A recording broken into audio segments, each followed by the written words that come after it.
SPR tetapkan tarikh pengundian pada 7 Oktober, penamaan calon 23 September.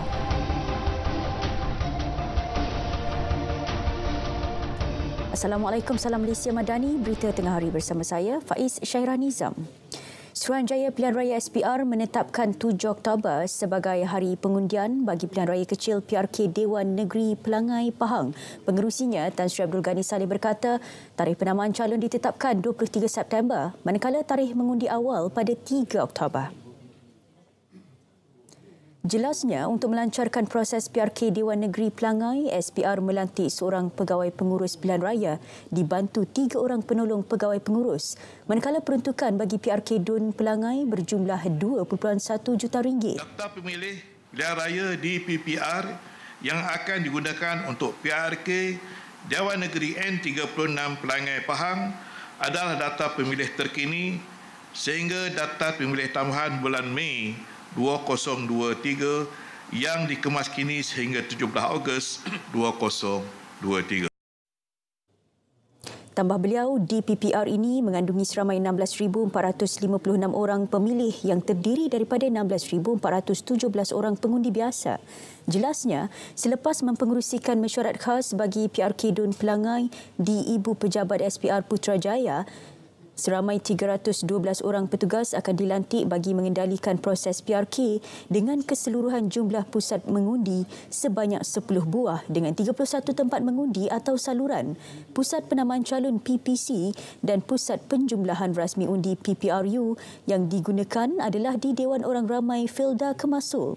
PRK Dun Pelangai diadakan berikutan kematian penyandangnya, Datuk Seri Johari Harun yang terkorban dalam nahas pesawat yang terhempas berdekatan Elmina 17 Ogos lalu. Isnin lepas, SPR memaklumkan telah menerima pemakluman rasmi daripada Yang di-Pertua Dewan Undangan Negeri Pahang, Datuk Seri Muhammad Syarkar Syamsuddin, berhubung kekosongan luar jangka kerusi Dun Pelangai.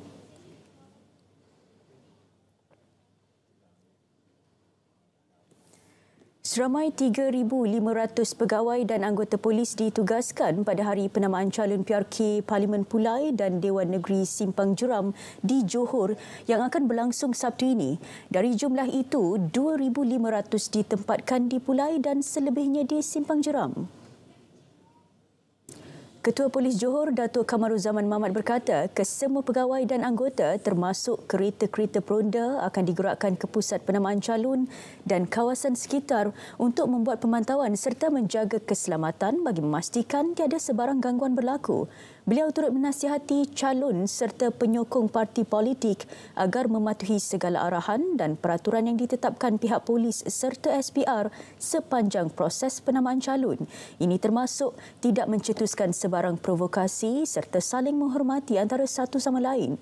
Sementara itu, Datuk Kamarul berkata 927 anggota polis akan mengundi awal pada PRK Parlimen Pulai pada 5 September ini. Namun tiada anggota yang terlibat bagi pengundian awal PRK Simpang Jeram.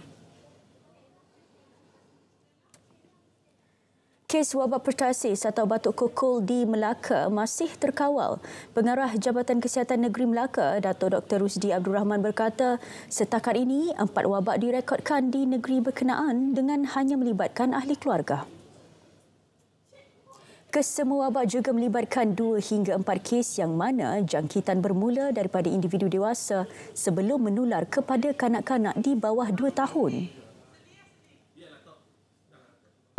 Situasi amat terkawal. Sebenarnya kalau kita tengok buat masa ini kan, tahun ini kita ada hanya 4 wabak kecil iaitu melibatkan ahli keluarga sahaja. 2 di Alor Gajah, 2 di Melaka Tengah. Last kali di Melaka Tengah pada pertengahan bulan ini, baru 2 minggu lepas. So yang ini pun melibatkan 2 hingga 4 orang lah setiap kali kena tu.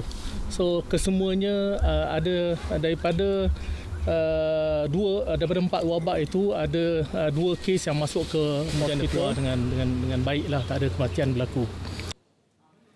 Beliau ditemui pemberita di air keruh.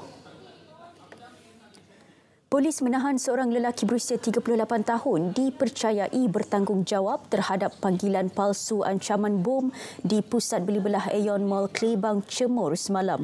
Ketua Polis Daerah Ipoh ACP Yahya Hassan berkata, lelaki warga tempatan tersebut ditahan pada pukul 9.30 malam tadi di kawasan Tasik.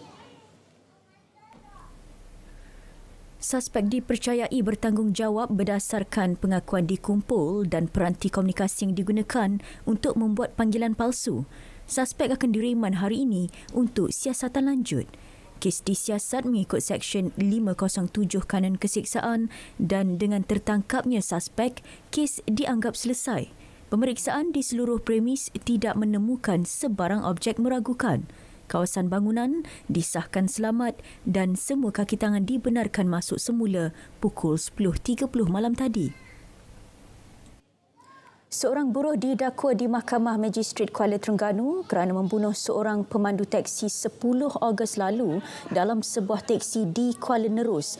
Pertuduhan dibacakan di hadapan Magistrate Nik Muhammad Tarmizi Nik Muhammad Syukri.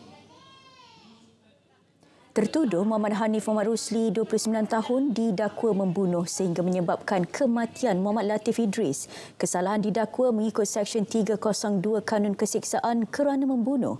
27 September depan ditetapkan untuk sebutan semula kes. Pendakwaan dikendalikan Timbalan Pendakwa Raya Muhammad Khairuddin Idris manakala tertuduh diwakili Peguam Muhammad Syahir Majusuh. Sebelum ini, seorang pemandu teksi berusia 51 tahun ditemukan mati di tempat duduk belakang keretanya dengan beberapa kesan luka di leher.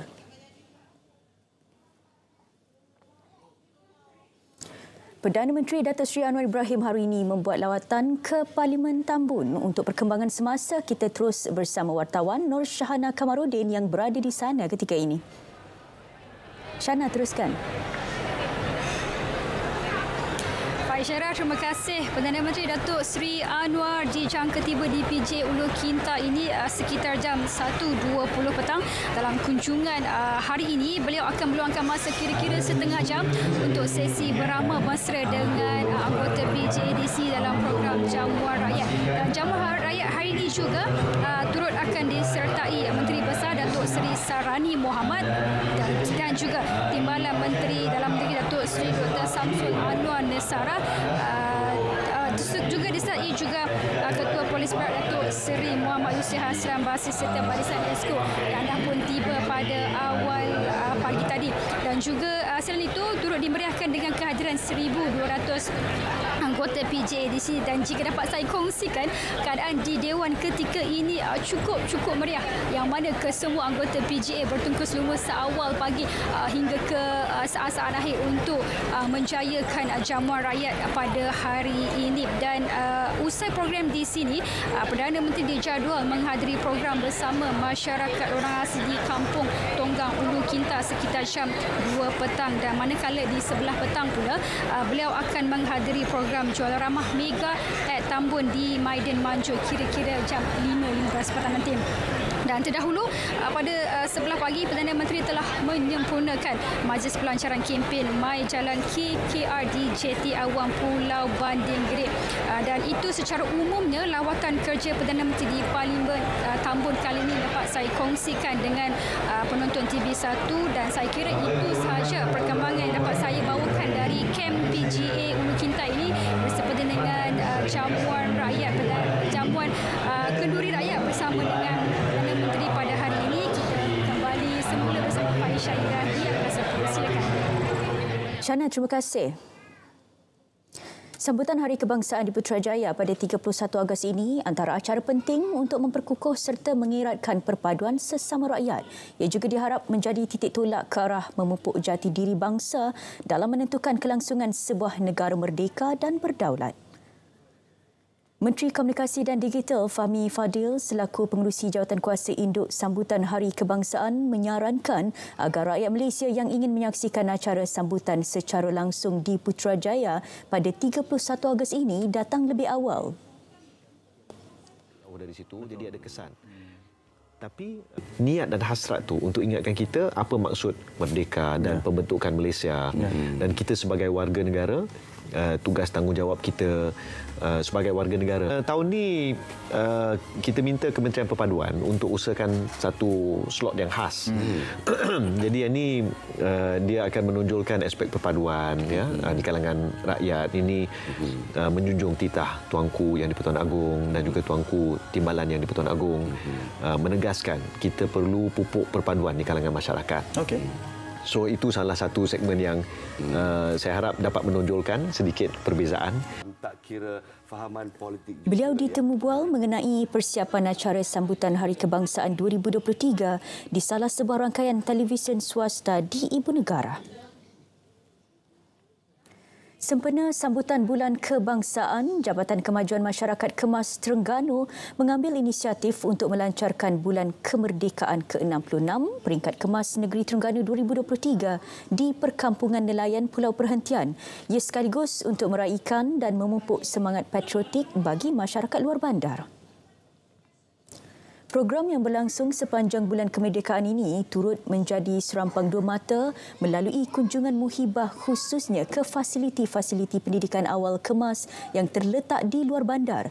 Menurut Pengarah Kemas Terengganu, Dr. Farid Ahmad menjelaskan, program ini juga menjadi satu rangka kerja peringkat negeri untuk turun ke lokasi mendapatkan maklum balas bagi sebarang penambahbaikan. Bermula daripada 1 Ogos sampailah berakhir 16 September nanti. Tema kemerdekaan ini akan dilaksanakan di seluruh pusat-pusat pendidikan awal kanak-kanak kita lah. Tujuannya adalah untuk kita menyemarakkan semangat patriotisme dan juga menerapkan nilai-nilai perpaduan. Program disertai semua tenaga kerja termasuk pendidik Taman Asuhan Kanak-Kanak Taska dan Taman Bimbingan Kanak-Kanak Tabika dari seluruh negeri Terengganu. 5 prinsip rukun negara wajar dihayati semua kaum di negara ini bagi menyemai semangat perpaduan dan keharmonian. Berikut pandangan orang ramai mengenainya. Because dalam 5 ni dia ada semua aspek kan, kesopanan dan undang-undang dan juga kepercayaan keberagaman semua. Of course sebagai bangsa yang kita ada banyak bangsa multiracial di Malaysia, so kita patut kata respect dan juga hormatilah semua.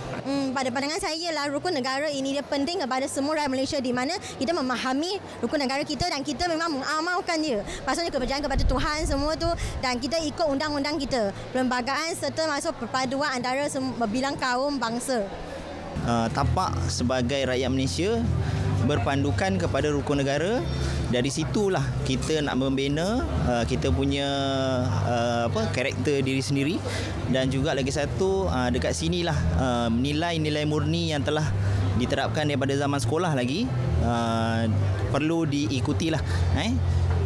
Dari segi taat kepada pemimpin, dari segi akhlak yang baik. So dari sini kita dapat membina jati diri kita sendiri. Penjurian bagi Majlis Tilawah dan Menghafaz Al-Quran peringkat antarabangsa MTHQA tahun ini melihatkan persaingan yang begitu sengit kerana hampir kesemua peserta menunjukkan prestasi cemerlang, khususnya dalam kategori hafazan yang menyaksikan jurang markah antara peserta tidak jauh beza. Jadi yang hadir pada majlis tilawah dan hafazan Al-Quran pada tahun ini adalah mereka yang benar-benar berkeupayaan dan memberi saingan yang hebat. Dan kita lihat dari kategori hafazan terutamanya, mereka ni berupaya mempersembahkan ataupun menyampaikan hafazan mereka itu dengan sangat tinggilah markahnya dan sebagainya. Tambahnya, pertandingan hafazan kali ini menerima sambutan luar biasa kerana acara tersebut tidak dapat diadakan tahun-tahun sebelum ini berikutan pandemik COVID-19. Seramai 72 peserta dari 52 negara yang bertanding di MTHQA tahun ini telah menerima kepingan emas dan sebuah sijil sebagai cenderahati ringan. Dan malam ini akan berlangsung majlis penutup dan pengurniaan hadiah Johan Qari dan Qariah yang akan disempurnakan Sultan Perak Sultan Nazrin Muhyiddin Shah. 5 aktiviti popular penggunaan internet. Seramai 99% individu menyertai rangkaian sosial seperti Facebook, Twitter, YouTube, TikTok dan lain-lain. 91.8% menunjukkan aktiviti memuat turun gambar, filem, video atau muzik, bermain atau memuat turun permainan. Sebanyak 89.4% individu gemar mendapatkan maklumat tentang barangan atau perkhidmatan. 89.2% menunjukkan aktiviti penggunaan panggilan telefon melalui internet, VoIP. Seramai 86.3% individu memuat turun perisian atau aplikasi di internet.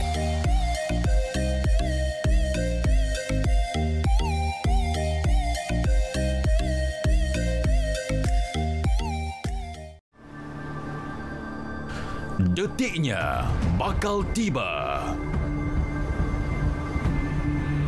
Perjuangan dalam keharmonian.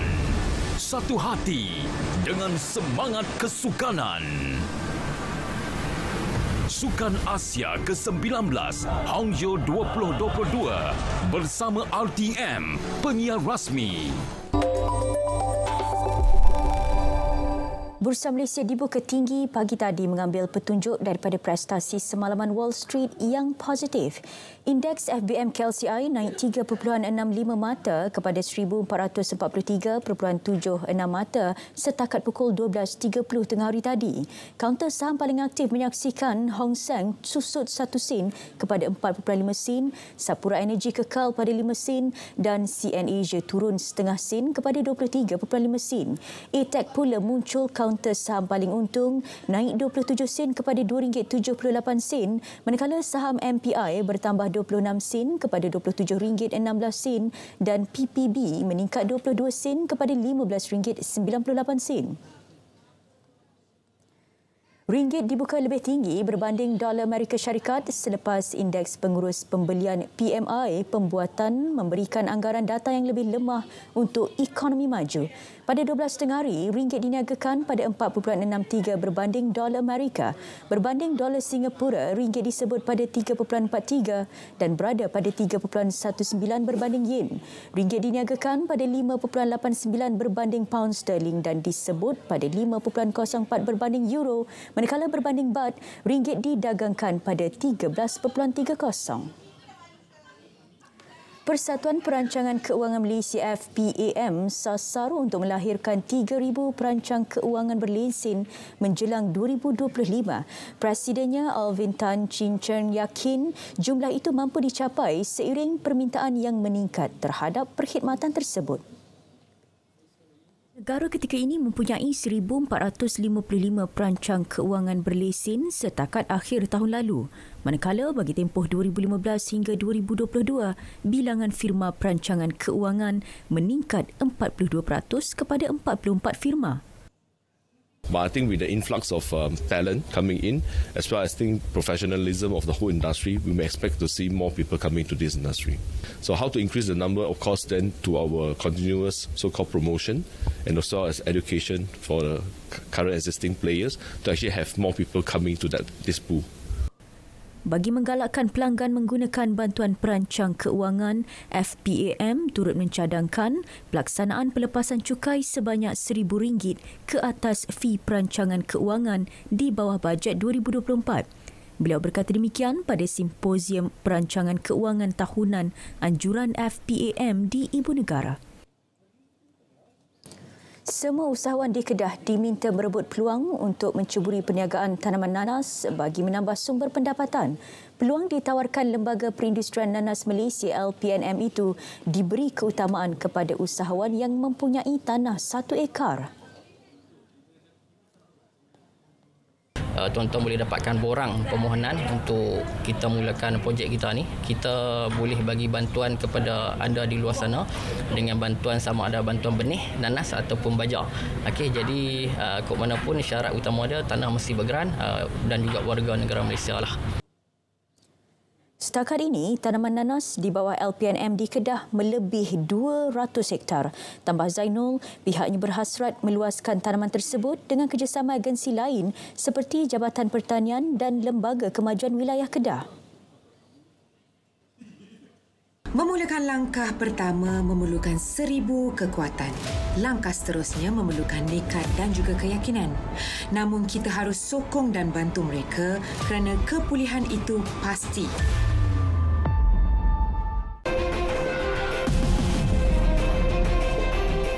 Perkembangan luar negara, Perdana Menteri Datuk Seri Anwar Ibrahim menzahirkan ucapan tahniah kepada Perdana Menteri India Narendra Modi di atas kejayaan mendaratnya pesawat ruang angkasa Chandrayaan-3 di Kutub Selatan Bulan yang belum pernah diterokai manusia semalam. Menerusi hantaran di laman Facebook beliau, Datuk Seri Anwar berkata rakyat Malaysia turut tumpang gembira dan berbangga atas pencapaian tersebut. Beliau juga melihat kejayaan misi Chandrayaan-3 sebagai kejayaan buat Asia dan segenap warganya. Kejayaan itu juga membuktikan ini adalah the Asian Century. Semalam, India berjaya mendaratkan kapal angkasa Chandrayaan-3 di bulan sekaligus menjadikannya negara keempat di dunia yang menempah kejayaan sedemikian. Sebelum ini, hanya Amerika Syarikat, China dan bekas Kesatuan Soviet berjaya melakukan pendaratan di permukaan bulan. Cubaan terbaru Korea Utara meletakkan satelit pengintip gagal apabila terhempas sejurus terbakar. Tindakan itu hanya beberapa bulan selepas pelancaran pertamanya di laut. Pemimpin Korea Utara Kim Jong-un menjadikan pembangunan aeroangkasa sebagai keutamaan selain mendakwa ia bagi mengimbangi aktiviti ketenteraan Amerika Syarikat yang semakin meningkat di rantau berkenaan. Agensi Berita Pusat Korea melaporkan pelancaran kedua satelit peninjau itu dikendalikan Pentadbiran Pembangunan Aeroangkasa Kebangsaan Korea Utara hari ini. Maligyong-1 dilancarkan di atas roket pembawa jenis baharu Chol-5-1 di tapak pelancaran satelit Sohae di kawasan Chosan dekat wilayah Pyongan Utara. Kegagalan berikutan ralat dalam sistem letupan kecemasan ketika penerbangan peringkat ketiga. Afghanistan didakwa menyekat 100 wanita dari meninggalkan negara berkenaan untuk melanjutkan pengajian di Universiti Emiria Arab Bersatu UAE. Ketua Kumpulan Konglomerat yang berpangkalan di Dubai, Khalaf Ahmad Al-Habtor berkata pihaknya mengambil tanggungjawab untuk membiaya kos pengajian mereka. Tambahnya, pihaknya telah menempah pesawat khas untuk membawa mereka ke Dubai selain telah membayar kos penginapan, namun Taliban enggan membenarkan mereka meninggalkan Kabul. Al-Habtor turut menanggung kos-kos lain termasuk pendidikan dan keselamatan. Malah katanya, ada antara pelajar berkenaan yang ditemani mahram lelaki tetapi masih dihalang dari menaiki penerbangan. Bagaimanapun, jurucakap pentadbiran Taliban serta Kementerian Hal Ehwal Luar Afghanistan tidak membuat sebarang respon berhubung isu terbabit. Warga Afghanistan dibenarkan keluar negara, namun kebiasaannya dengan syarat golongan wanita perlu ditemani mahram lelaki seperti suami, bapa atau abang. Lereng bukit bersebelahan Kompleks Pangsapuri di Chile runtuh ekoran hujan lebat melanda wilayah tengah negara berkenaan semalam. Imej drone menunjukkan kompleks berkenaan pada jarak kira-kira 15 meter dari tanah runtuh terbabit. Pihak berkuasa memindahkan 25 orang yang tinggal di sana awal pagi semalam. Tiada kemalangan jiwa mahupun kecederaan dilaporkan. Pemantauan 24 jam dilakukan bagi mengenal pasti risiko kejadian serta memastikan tanah runtuh tersebut tidak menjejaskan jalan raya sebagai laluan keluar masuk penduduk. Sebelum ini, Presiden Gabriel Boric mengisytiharkan darurat di 4 wilayah pada Isnin lalu berikutan hujan lebat membanjiri kawasan selatan tengah sehingga menjejaskan ratusan nyawa.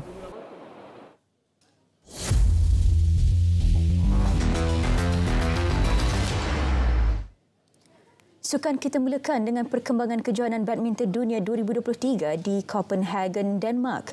Perseorangan lelaki profesional negara Lee Zijia menepati ramalan apabila menewaskan pemain Kanada Brian Young pada aksi pusingan kedua kejohanan. Bagaimanapun, nasib tidak menyebelahi seorang lagi pemain negara Eung Ji Yong yang tewas pada aksi sama. Dalam aksi tersebut, Zijia menang dengan keputusan 21-11, 21-16. Menanti beliau pada aksi pusingan ketiga ialah pemain ranking ke-12 dunia dari Denmark, Anders Antonsen. Terdahulu, Antonsen menyingkirkan perseorangan lelaki negara Ziyong dengan keputusan 24-22, 21-16. Ini juga adalah penampilan kedua Ziyong pada kejohanan berprestij itu. Dalam pada itu, dua bergu utama negara, Aaron Chia, Sohuyik, Pelitan, M. Tina mempamer aksi konsisten apabila berjaya melepasi aksi peringkat kedua kejohanan. Dalam aksi yang berlangsung di Royal Arena, Denmark menyaksikan Aaron Wuyik terpaksa berhempas pulas sebelum mengatasi gandingan Denmark Jeppe Lasse Molide dengan keputusan 18-21, 21-14, 21-16. Wakil negara yang berada di ranking keempat dunia itu akan berdepan gandingan Taiwan Li Yang Wong Chi Lin pada peringkat seterusnya. Sementara itu, Peli Tina mempamerkan aksi cemerlang mencatat kemenangan 21-15, 21-10 ke atas wakil Scotland Julie McPherson Ciara Torrance. Gandingan pilihan keempat dari Jepun, Mayu Matsumoto Wakana Nagahara akan menjadi halangan wakil negara itu pada pusingan ketiga.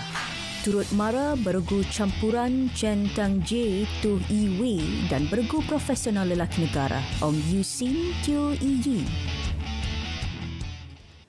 Atlet olahraga yang gagal ujian doping pada kejohanan trek dan balapan Kesatuan Olahraga Malaysia KOM Februari lepas dijadual menjalani sesi pendengaran kes pada awal bulan depan. Perkara tersebut dimaklumkan Pengarah Agensi Anti-Doping Malaysia Adamas Azur Abidin. Bagaimanapun, jelas beliau, pihak jawatankuasa panel pendengaran kes berkenaan masih menunggu tarikh sesuai untuk melaksanakan sesi tersebut. Selepas sesi pendengaran itu, kita perlu ahli jawatankuasa panel pendengaran perlu membuat perbincangan dulu sebelum menjatuhkan hukuman. Jadi ada tempoh selepas pendengaran itu mungkin dalam sebulan keputusan akan keluar. Jadi sekiranya bersalah, atlet ada hak untuk membuat rayuan. Dan rayuan itu pun kita akan bagi masa juga sehingga keputusan terakhir selepas rayuan itu barulah kita akan jatuh hukuman. Jun lepas, Adamas mengumumkan kegagalan ujian doping melibatkan seorang atlet olahraga pada kejohanan yang berlangsung di Stadium Mini Majlis Sukan Negara Bukit Jalil. Tanpa mendedahkan butiran atlet, Adamas mengesahkan bahawa keputusan doping itu positif terhadap penggunaan bahan terlarang bagi bahan sibutramin. Dan ini pula perkembangan saingan Piala Futsal Malaysia 2023. Pasukan Selangor Mac berjaya mara ke separuh akhir secara agregat 8-7 biarpun tewas 2-4 menentang Shah Alam City pada pertemuan kedua. Selangor Mac yang meraih bekalan selesa 6-3 pada pertemuan pertama berjaya menambah 2 jaringan menerusi pemain import Matthias Vasconcelos Silva. Perubahan taktikal permainan kepada power play oleh Shah Alam City telah membantu pasukan itu meraih 4 jaringan sekaligus menyekat Selangor daripada menambah jaringan. Selepas ini, Selangor Mac dijadual bertemu pemenang antara JDT atau KL City FC. Saudara, berita tengah hari berakhir di sini. Terus setia bersama Berita RTM. Saya Faiz Syairah Nizam. Malaysia Madani, tekad perpaduan penuhi harapan. Assalamualaikum.